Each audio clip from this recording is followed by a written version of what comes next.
On July 31st, 2022, 17-year-old Mackenzie Shirilla made a choice that shocked Strongville, Ohio, and the rest of the country. She floored her car over 100 miles an hour and drove it straight into a brick wall. Her boyfriend, 20-year-old Dominic Russo, and their friend, 19-year-old Davion Flanagan, never made it out alive. Now, investigators proved it wasn't an accident. And in 2023, Shirilla was convicted on all accounts: murder, assault, and vehicular homicide. She's now serving a life sentence in the Ohio Reformatory for Women, and she's eligible for parole in 15 years. But here's the part that makes this case even harder to swallow. Mackenzie shows no remorse, and two families will never see their loved ones again because of it. All right, so today we're diving into Mackenzie Shirilla's calls once again. Our source for these is Phone Calls from Prison. They're on YouTube. A huge shout out to them for putting this out there because it really lets us hear exactly how Mackenzie and her mom are processing all of this. And let me tell you, some of it is unbelievable. Now we're going to go and start right at the beginning with the first phone call. And you'll notice real quick by priorities, the tone, and just how bizarre these conversations get. Okay, hey, you don't put the recorded. We are not allowed to talk about anything. You're not your lawyer. We're going to file an appeal, okay? No, we need to get another lawyer. Yeah, that is what it is. Okay? We don't worry about anything. Okay? I can't talk about anything on the phone, Morgan. I'm so sorry. I don't know. I can't talk about anything. Please don't say anything on the phone if it ruins the appeal. Now, here's the irony. Mom's worried about saying too much on the phone because, it could ruin the appeal. Not because the boys are dead, and not because the truth matters. No, it's because it's focusing too much on themselves. And y'all, this is just the beginning of this call. We're not even 2 minutes in, and already we hear exactly how they think and talk. It's self-absorbed, it's insensitive, and it's self-seeking. Every word is about protecting Mackenzie, protecting their image, and it's just downright sickening. But I love you and just trust us. That's all I can say. Trust that we will never, ever, never stop. Never, never. We won't spend a lot of time, first of all, and we won't. And they won't. I promise. I promise. Okay, here we go. Mackenzie's worried about her parents going broke. I wonder if it's because she won't have no money. But not because of the life she destroyed. It's only because she thinks that the whole thing is a lost cause. And her mom, instead of saying something like, maybe you should reflect on why you're here. No, instead she swoops in with a pep talk. Don't you dare call it a lost cause. Now, our children, no, they are not lost causes. But she needs some tough love right here. She needs some tough love thrown at her. And she will once again, there's some big Berthas in there. It's going to get a hold of her in prison. And they're going to set her straight. It's like those two, the mom and Mackenzie, they're both living in this spoiled little fantasy bubble where reality never pops through. And by feeding her this delusion, her mom is making sure Mackenzie learns nothing, no accountability, no growth, just more of the same self-centered nonsense. Do you think moms keep helping her or keeping her stuck in denial? I think it's pretty obvious myself.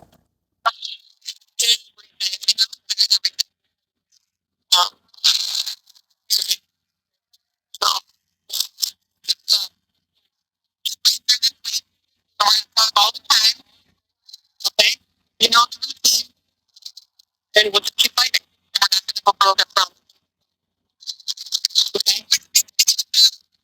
And then, if we have to, move to be close to these, then we'll move. And at least I don't have to drive by their house every day. So, it would actually be a plus for me. Okay? Just text me. Here's mom again. acting like the biggest victim in the whole situation. At least I don't have to drive by their house every dang day. So that would actually be a plus for her. Really? Two boys are dead, families are shattered, and she's over here tallying up the pluses for her life? Like losing them is just an inconvenience, not a tragedy. That really is. The lack of empathy is unreal. It's just unreal.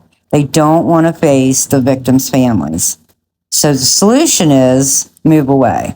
Problem solved. Out of sight, out of mind.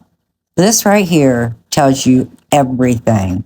The mindset, the self-preservation, not accountability. Every call, and it seems like every comment it's about how they feel, what they need, what's good for them.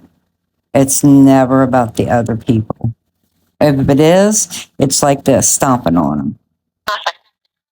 What I'm there. Just keep it super, super bland. Bland. I know.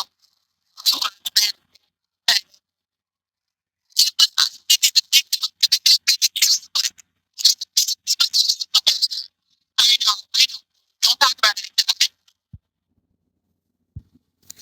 Oh, but Mackenzie, you are a murderer.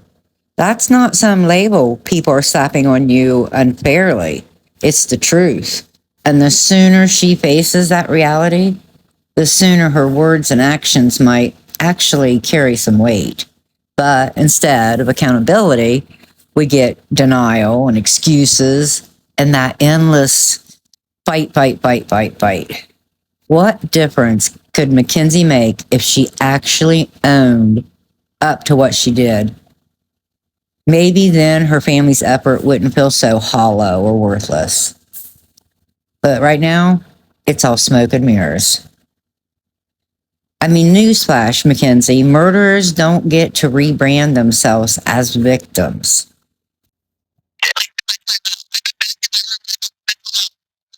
Oh, good. Yeah, but it wasn't that helpful. Well, that's okay. You guys are established in a relationship, so it's going to be kind of weird. I didn't know they had that. In general population. So here she says, I talked to mental health, yeah, but it wasn't that helpful. Well, honestly, she needs that help bad. I'm being serious. But here's the thing. Prison mental health isn't exactly known for, deep treatment or breakthrough therapies. It's more like a check-in, just the Band-Aid. But let's be real. It's not just Mackenzie here. The whole family needs help. The way they talk, the way they twist things, the way the mom enables every single excuse and seems to be in control. It's like a family culture of denial. Mental health services could keep busy for years just unpacking all of this.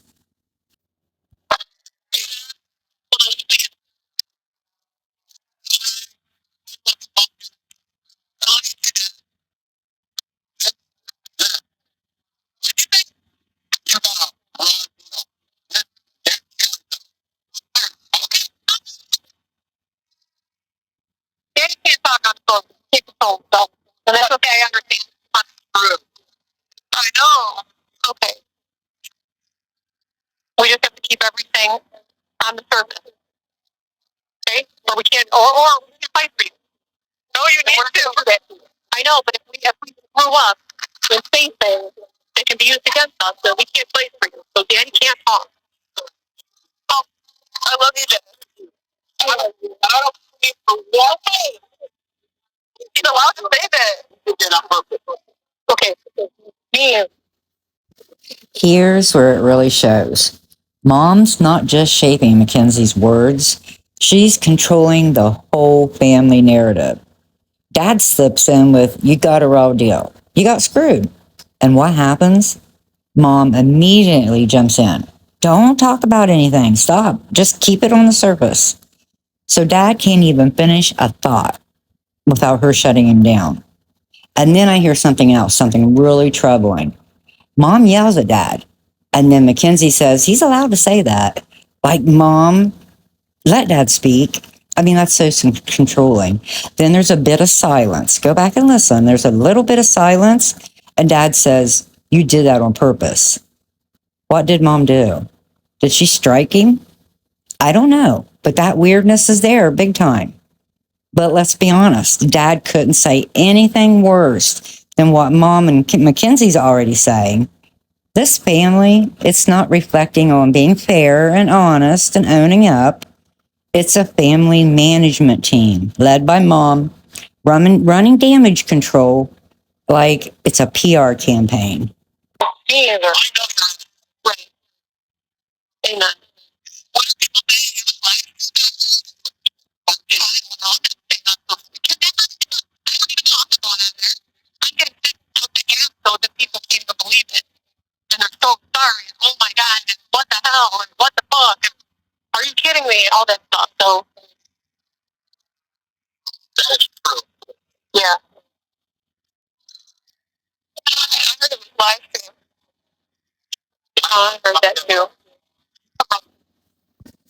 Listen to her. Mackenzie's first concern isn't why she's in there. It's whether her case was live streamed. Still thinking like a TikTok influencer. She's obsessed with the spectacle, the sickening. Have you ever noticed too, other than her parents running out of money or her not being able to attend their funeral, all of those for selfish reasons, she doesn't care what her parents are going through. What I mean is, like, I would think that she would be reaching out a little bit more, saying how concerned, she was, at least to her own family. But no, not a shred of remorse, not one word even about how they're doing. And of course, none about Davian and Dominique. I love you too. What I can see, Mom? You going to tell me that. It's already started. Okay? Okay.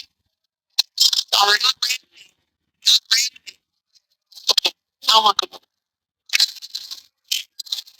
Don't use like that on the phone anymore. They'll message me. Okay, I'll text you it too. I'm pretty sure that's right, but I love you, Mom, so much. And thank you so much. Secure it. Goodbye. Oh, okay. Anyway. Yeah, this is just like, I don't even, like, I'm like utterly in shock. Like, that was like just the last thing I expected to happen. Same with me, baby. I'm flabbergasted. In total shock. Now, did you hear this here? Her mom says, "Yes, I was flabbergasted. I know, I'm just as shocked as you are." But if you remember at the beginning of the first phone call, at the beginning of this, she says that, "Well, I knew it. I just knew this was going to happen. I knew something like this could happen." And Mackenzie was shocked. She was truly in shock. She says, Mackenzie says, I didn't know this. And Mom says she did. She thought she did. So she's flip-flopping. She will do anything to agree and make that girl seem like everything is not her fault. It's all somebody else's fault. And she will go right along with it. She needs to be stern, stand her ground, and say, I knew this was going to happen because of this, that, and the other. Of course, she wouldn't have owned up to it, but she flip-flops.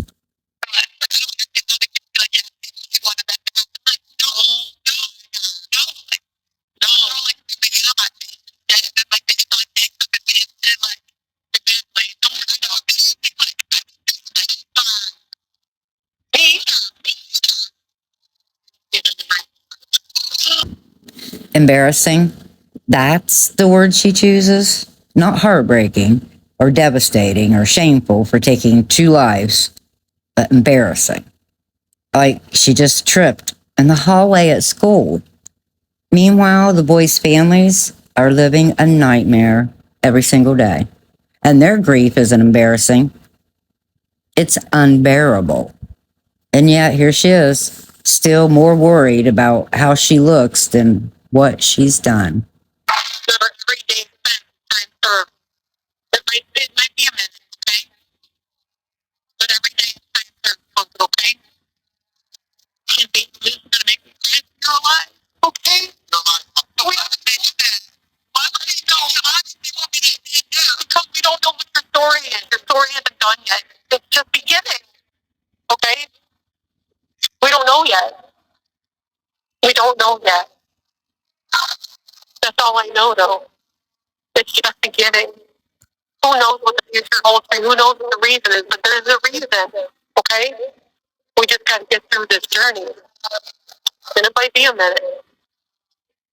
And after time, you will see what the reason is, but I promise you, you are supposed to be reckoned with in this world. And people need you to hope for you. Maybe the future would never, what your purpose is, you'd never get to without this. Not the death of Don and Davion, but whatever. You know what I mean? Without this death, not their death. But you know what I mean? Yeah, but I don't know. We don't know. It might take some time.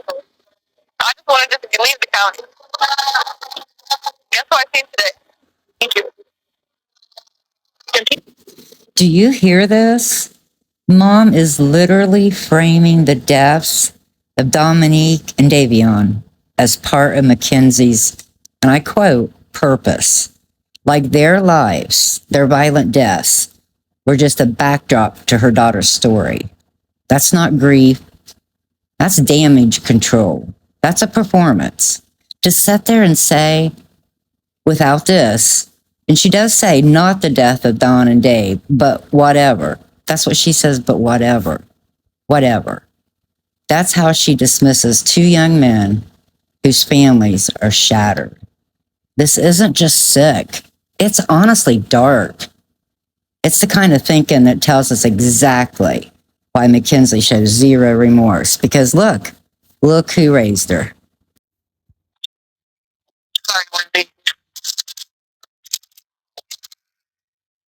It's going to be a rough week, and then Monday's going to freaking be super soft, but don't worry, because we're just going to keep playing. Monday, everybody gets to talk. You get to talk? Yep. So do they. And what they get to say is going to be really, really hard for you to hear. But then you get to talk too. I already know what I'm going to say.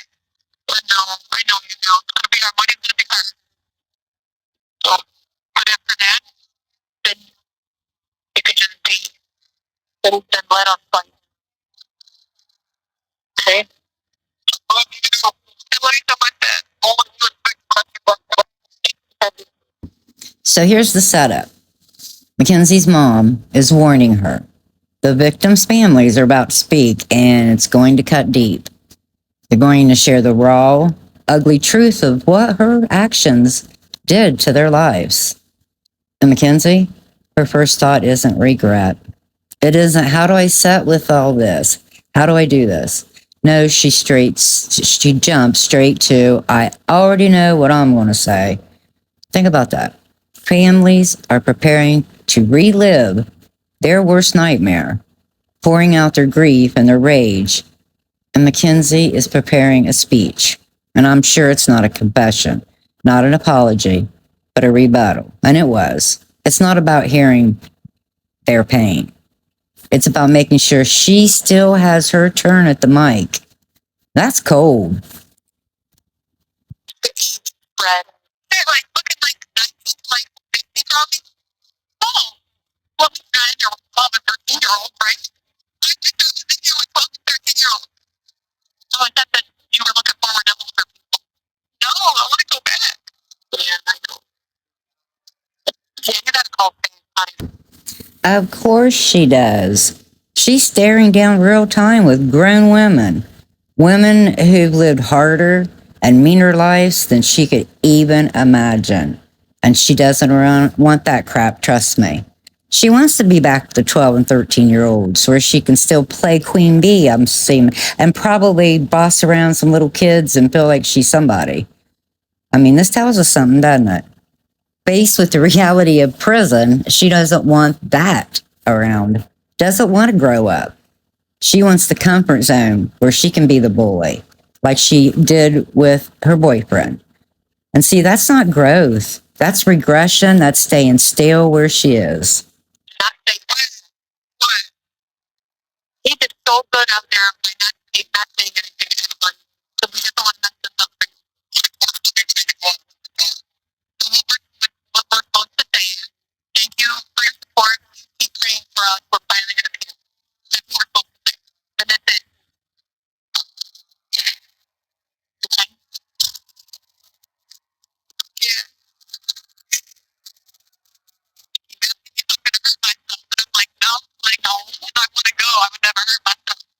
Yeah. And here comes the public relations spin. Thank you for your support. Keep praying for us.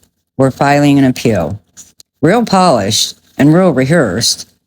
But let's be honest, that's not a message of grief or remorse or accepting responsibility.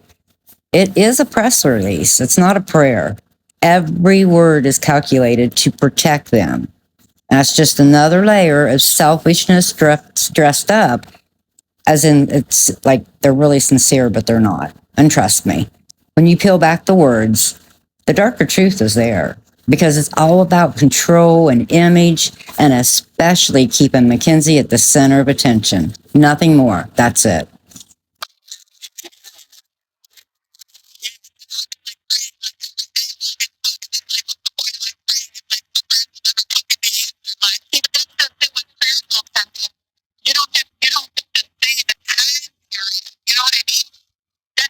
Like, we don't know the time frame, so just keep doing it. Your prayers will be answered right when they're supposed to be. Does that make sense? That's supposed to be answered though. Like, no, you just don't know that. You don't know that. And now it's prayers, prayers, prayers. But let's get real. Prayer isn't some magic lamp that she can rub and God pops out like a genie to fix her mess. I'm sorry, that's just now not how it works. Prayer is about, humility and accountability and reflection. And none of that is happening here. What I hear is desperation, not devotion. This is a warped view of faith where God is supposed to swoop in, erase the consequences of her actions. Meanwhile, the other families, they've lost everything. They're the ones who really need the prayers, not Mackenzie's wish list prayers for a get out of jail free card. No way. Prayer is needed for the real family that's in suffering. And then ask somebody about your commentary. That'll be better for you too, so you'll have all that stuff. When you do have to go in your room, you'll have the cards for the plans and paper and stuff. So paper, paper. So much. And if we're all fighting out here for you every day, one day, then you sure as heck gotta keep praying for yourself. You keep praying. You keep the faith. And those cowards have spent every day with you after the accident. There's a special place in hell for them. A special place in hell for being able to do that with you, to you. Yes, that's like so weird, like manipulative stuff. Oh, it is repulsive. It's fucking repulsive. Think about this. She knows these calls are being recorded. She knows they'll be picked apart. And still she goes straight to bashing the victims, talking about a special place in hell for the very people her daughter's actions destroyed. That's not a slip up. That's not a slip up emotion. That's a mindset. That's exactly what she feels and thinks. Most people, if they made a tragic mistake, they would be consumed with guilt and shame and grief for the lost souls. But what do we hear? Contempt, self-pity, so many excuses, and blaming the victims and shaming the victims. There's no genuine remorse here. She's not sorry, honestly, because she has nothing to be sorry about, she thinks. That's her stand. This is just an endless cycle of blame shifting and bitterness.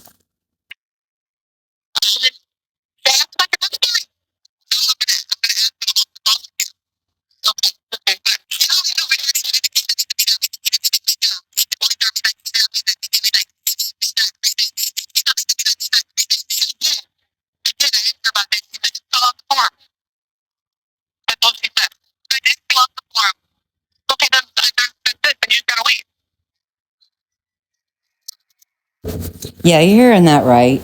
That is Pig Latin. That's what her and her mom speak. Their type of Pig Latin that they speak between each other. And from what my research shows, Dad doesn't speak it. He don't understand it. So why would a mother and child do that? Because she was raised like this. They've had this for years. Why would they do this? To be sneaky, I'm thinking. My opinion is be sneaky to dad. People around them, they can talk this and nobody knows what they're talking about. It happened in the emergency, well, that wasn't the emergency room, it was when she was recovering. The police come up to spoke with her, and her mom and her just spoke pig Latin right there to be deceitful. And we'll talk about that earlier. But why would they do this to be deceitful? Who teaches their daughter to be deceitful from their very young age and to use language like this? That is a cover up from the very beginning. It shows spiteful, deceitful. It's just, and they do it. We have a lot more of this coming. That one that I don't know, like I just wish I could just like I just hope nothing bad happens to the family while I'm in here. It's like my worst fear. I know it is. I know. Don't worry about that. Even if something did, like stuff happens all the time. People at the grocery store or whatever. You can't. I know, but I don't. I'll be home. Okay, but like come to the funeral and shit. But like, well, you still can. So I'm sure they still let you do that. Probably not. But I love you so much, Mom.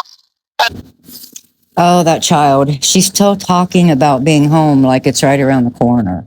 Like this is a temporary setback, not a life sentence. She got a life sentence with parole eligibility in 15 years. And I'm going to make a bet, just my personal bet here. She's not going to get paroled her first chance. She's not. And she just doesn't grasp the weight of this. She isn't facing reality. She's still in that teenage, this will blow over mindset. And her mom's just feeds into it, telling her she could still go to a funeral as if prison works like a school field trip. That's not how it is. You're in prison, you're behind those bars, you don't get field trips. They're minimizing the seriousness of their situation. This isn't a party, a weekend party. This is decades locked away. They just don't seem to process that. Even here, there's no reflection of what's happening. Just a back and forth of both of them acting like she's grounded. She's not convicted of murder. It's so telling.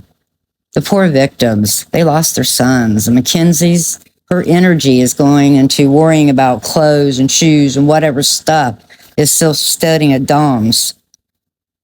She clings to it like that's her biggest problem she's facing. Hey, I'll talk to you all when I talk to you again. But it's been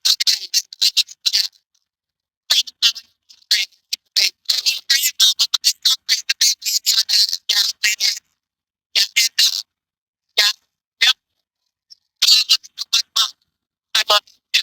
I love you too. Tell Dad I said I love him. Tell Danny. Just tell him I said I love him and keep praying for me. But yeah, I love you so much. And then when we get off the phone, you can talk to your friends, right? Yeah, bye. Bye, Mom. I love you. Love you. Bye. Goodbye. And that's where we're going to leave it for now.